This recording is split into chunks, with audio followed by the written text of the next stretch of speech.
Welcome back to Around the World with Dane Waters. Once again, it's always an honor to be here, and we're very honored to have with us Kamila Sadiqi, who runs the Kamila Sadiqi Foundation. Welcome, Kamila, to the show.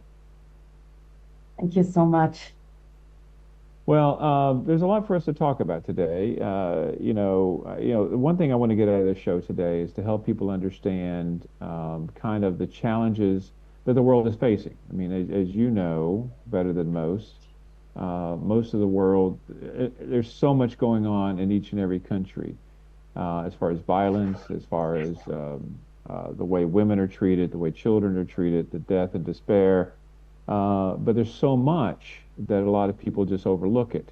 And I think that when it comes to Afghanistan, people heard a lot about Afghanistan over the years, but it's kind of fallen on the back burner, as they say in the United States. So I want to talk more about it. So talk to us about your story. You were born in Afghanistan, so tell us what it was like growing up in Afghanistan. I guess you were under Taliban rule. So tell us more about your story. First of all, thank you so much to give me the opportunity to be with you in this important show. My name is Kamila Siddiqui, and I born in Afghanistan. And when the first time Taliban came to Afghanistan, I my family was we were living in Kabul, and my father and my brother flee from Kabul to Iran, and I was living with my mother, and then the situation was exactly the same. That over the night, the woman cannot go to school, they banned the school, university, work, and all these things change over the night, and. Me and my mother with my sisters, we were living in Kabul. It was a very difficult and challenges time for our family. In that time, I was thinking that how can I support my family? Especially my mother was very concerned, and she was very. And then I start a very small business in my living room with two of my sisters, and then after 6 months, we I was able to create job for 150 women in the community. Hmm. So let's go back and talk about this. So when the Taliban took over, I mean, under Taliban rule, I guess that they imposed Sharia law. So help us understand exactly what that means. That means that women of certain ages don't have any rights. Help the world understand exactly what that means for women. I don't want to talk in detail for other challenges in Afghanistan. There are a lot of challenges, but the woman issue is now that highlighted everywhere that there is no life for women, and right now the schools, universities, and all this are closed, and women cannot go to work and to study, especially the doctors and nurses that we need in Afghanistan. And the women, most of the women, they are living at home. Just some of the women that they have small businesses still they are doing, but rest of education door is closed and banned for all women in Afghanistan. So how did it work for you? I mean, how did you, when were you able to leave Afghanistan, and how was that able to come about? You know that the 2008, I was coming to London, and then during the time, I was back and forth in Kabul, and I do a lot of work that time, and with my when the situation changed with the one laptop computer, I started consulting company and work for Afghan women around the country. And then during the time that Taliban took over of power again, I was in Kabul, and by support of my friend, I was able to evacuate from Kabul to Switzerland, from Switzerland to Germany, from Germany to London. Yeah, that was the story. The way that I left Kabul, it was very difficult for me because all my family was there, my friend was there, my country and my hope. I just leave it in a minute and flee from Kabul to Switzerland. And you wrote a book. Tell us about your book that you wrote. My book is my story, wrote by the author of the book is Miss Gail. She is American journalist. She is a friend, family friend, and she is the one that she wrote the book. And the book is about this small business that how we started. And the author of the book does research for 3 years in Kabul and in contact with everyone that ever worked with me that time. That's about the story of success story of that business during the first round of Taliban takeover of Afghanistan. And so let's just so everyone, excuse me, understands the chronology. So the Taliban was in power, and then there was a period of time where the Taliban was not in power, but the Taliban have come back into power. So during the period of time where the Taliban was not in power, did you support the government and help the government? When did you go back to Afghanistan, or have you just stayed in London? During the time that I start my business consulting company, when the situation changed, I was thinking that how can I share my experience for other women who start their own business and have a good life. That was my aim, and I start my consulting company, and I had trained more than 10,000 people around the country in different provinces of Afghanistan, almost all provinces of Afghanistan. And after that, I started export and import company, and then the first taxi company in Afghanistan, which was similar to Hoover, and it was a successful business. And then uh, a business training center, an institute, a lot of business, and it was very successful. I became a voice of the woman in the private sector, and I had participated in different international conference and seminars. Then, when the new government election finished, and Mr. President and the team they request to join with the government, I used to work as a deputy chief of staff in the palace for 3 years, and then I joined with Ministry of Commerce as a deputy minister of commerce and also acting minister of commerce before I left Afghanistan.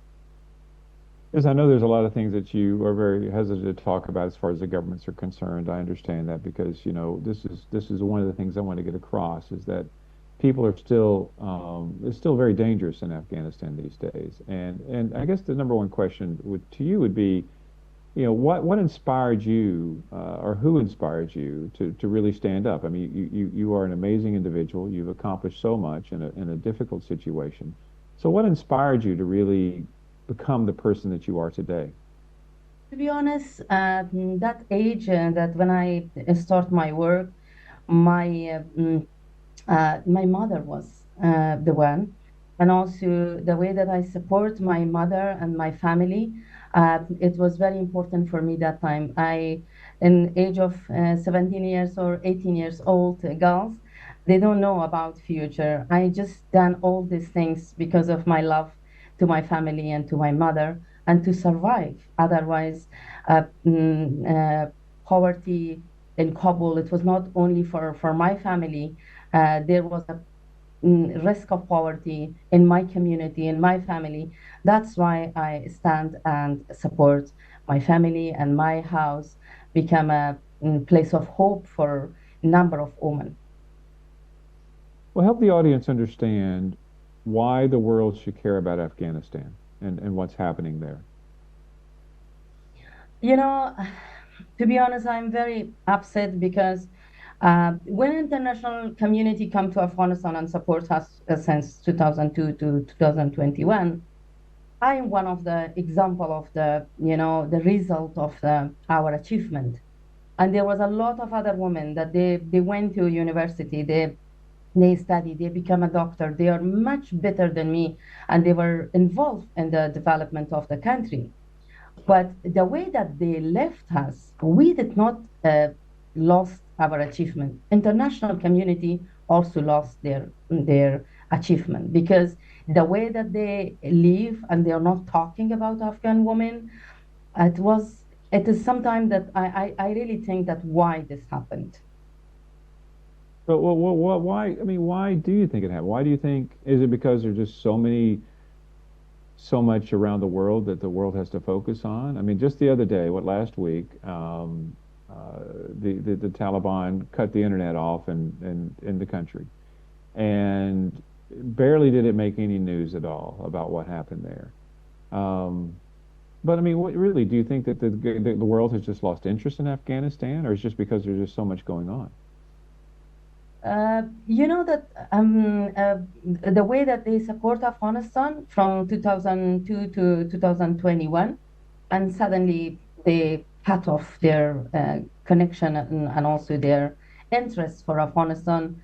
It's still a question for myself as well. But Afghanistan is a place that we just need. You know that most of the girls that they were working with me during the first time of Taliban, they become a professor, they become a doctor. A lot of women, I know them, but now again, the way that the international community leave the country, education is like a water. No one can stop.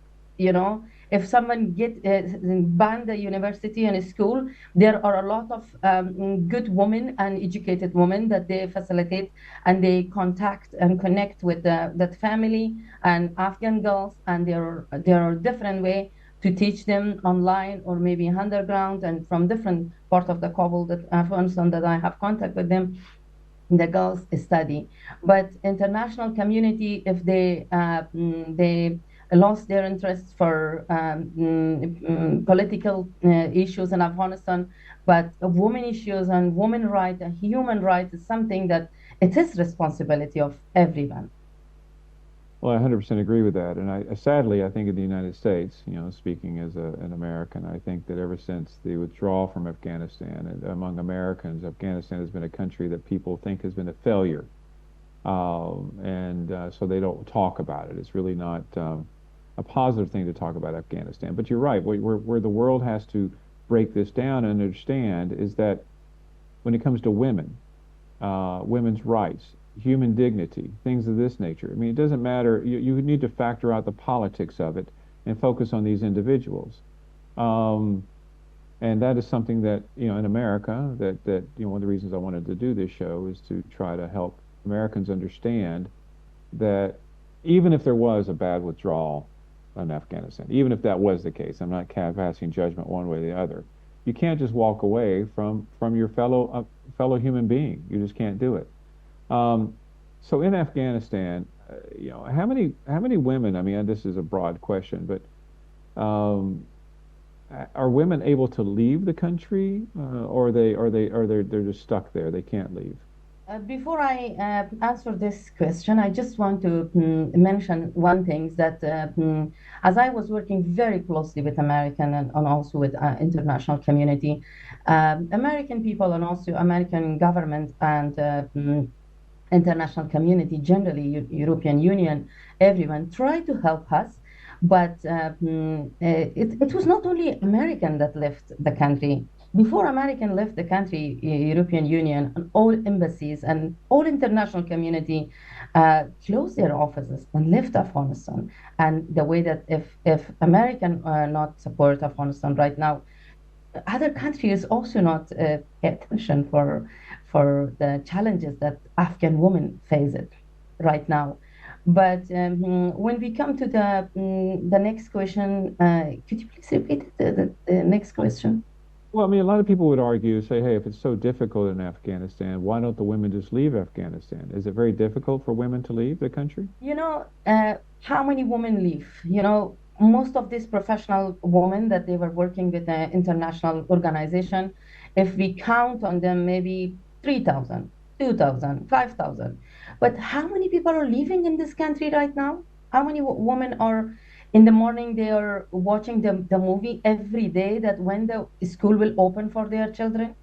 Look at us every morning when our children going to school and we're waiting for them to come back.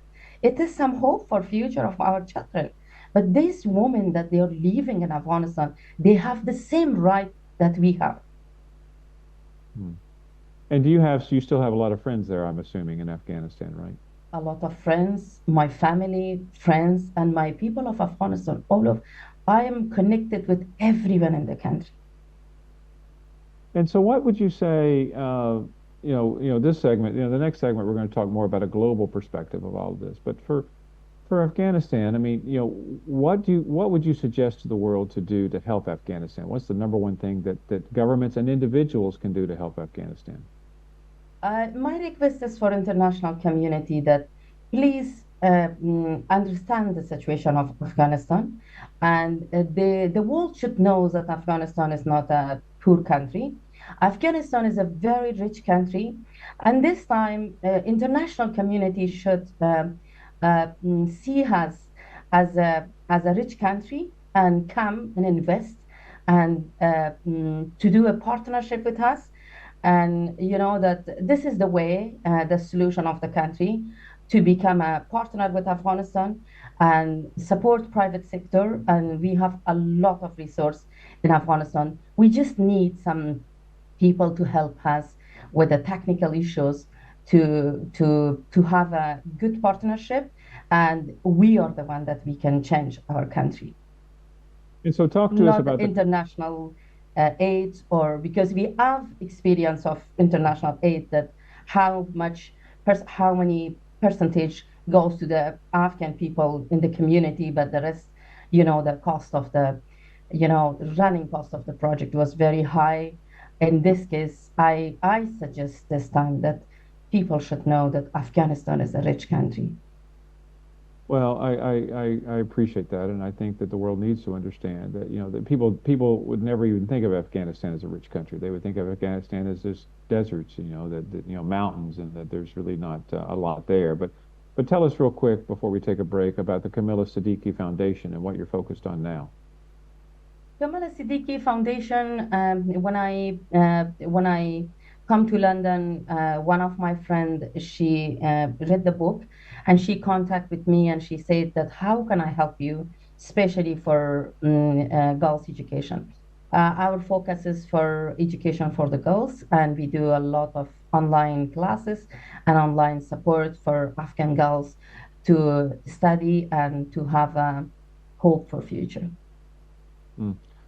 Well, this is, I think, is an important point. I mean, you're still doing a lot in Afghanistan that, once again, we have to be very careful about what we say because of the sensitivities in the country. But you're doing a lot. The Siddiqui Foundation is really focused on helping women in Afghanistan and girls in Afghanistan be educated and to learn in ways that they're just not allowed to learn.